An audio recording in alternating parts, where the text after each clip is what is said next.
Greetings and welcome back to room 303 in our chats with Emily, as we are calling our readings through the poetry of Emily Dickinson. We are using the Johnson edition. We are in poem 222, When Katie Walks, This Simple Pair Accompany Her Side. Now, this is one of those poems that makes absolutely no sense if you don't know two data points. One is we are back with our with the previous poem and her pal Kate Scott Anthon.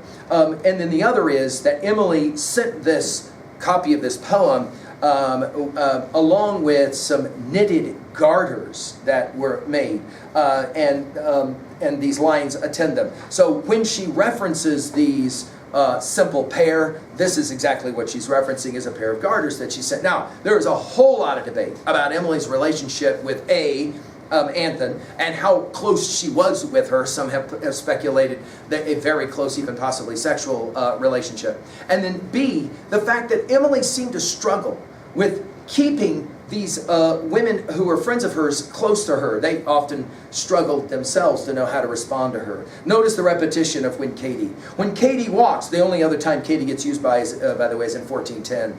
When Katie walks, this simple pair, obviously the garters, accompany her side. When Katie runs unwearied, they follow on the road. When Katie kneels, their loving hands still clasp her pious knee. Some have seen some potential sexual referencing there. Ah, Katie, smile at fortune with two so knit to thee. Notice it's to and not for thee.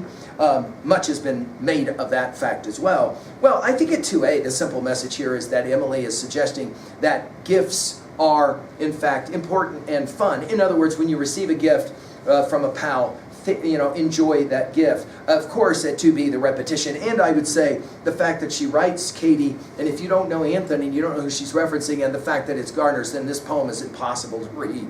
As we mentioned at 3a, poem 1410 is there. How to own a poem like this? What was a cool gift that you ever gave to a friend or you received from a friend, and to what degree were you pleased that they were pleased? Thank you.